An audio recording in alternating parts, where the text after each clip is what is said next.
കേരള കോൺഗ്രസ് എമ്മിന്റെ മുന്നണി മാറ്റത്തെക്കുറിച്ച് ചർച്ച ചെയ്യേണ്ടതില്ലെന്ന് പ്രതിപക്ഷ നേതാവ്. UDFന്റെ അടിത്തറ ഇപ്പോഴുള്ളതിനേക്കാൾ വിപുലമാക്കുമെന്നും BD സതീശൻ പറഞ്ഞു. കേരള കോൺഗ്രസിന്റെ UDF പ്രവേശനം UDFിൽ ചർച്ച ചെയ്തിട്ടില്ലെന്ന് PK കുഞ്ഞാലിക്കുട്ടിയും പ്രതികരിച്ചു. ആശയപരമായി യോജിക്കുന്നവരുമായി സഹകരിക്കാമെന്നാണ് UDF നിലപാടെന്നും PK കുഞ്ഞാലിക്കുട്ടി പറഞ്ഞു. നിങ്ങൾ എന്നിട്ട് വിസ്മയം എന്താണെന്ന് നിങ്ങൾ തന്നെ തീരുമാനിക്കുക. വിസ്മയം എന്താണെന്ന് എന്നിട്ട് പറയാം ആ വിസ്മയം നടന്നില്ല എന്ന് പറയാം. ഞങ്ങൾ വല്ലതും പറഞ്ഞ കാര്യമാണോ? കേരള കോൺഗ്രസ് മാണി ഗ്രൂപ്പ് ഞങ്ങളുടെ കൂട്ടത്തിലേക്ക് വരുമെന്ന് ഞങ്ങൾ ആരെങ്കിലും പറഞ്ഞോ?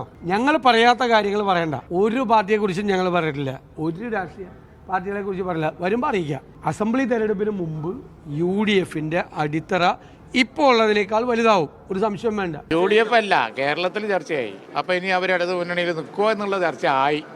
ആരാ ഉണ്ടാക്കിയെന്ന് ചോദിച്ചാൽ ഞങ്ങളല്ല. ഞങ്ങൾക്ക് അതിൻ്റെ ആവശ്യമില്ലല്ലോ. ഞങ്ങൾ അല്ലെങ്കിൽ തന്നെ ജയിച്ചിരിക്കുന്നവർ ചർച്ച ഉണ്ടാക്കേണ്ട കാര്യമുണ്ടോ? ഞങ്ങൾ അതിൽ പ്രതീക്ഷ അർപ്പിക്കേണ്ട ഒരു കാര്യമില്ല എന്ന് ഈ തെരഞ്ഞെടുപ്പ് തെളിയിച്ചിട്ടുണ്ട്.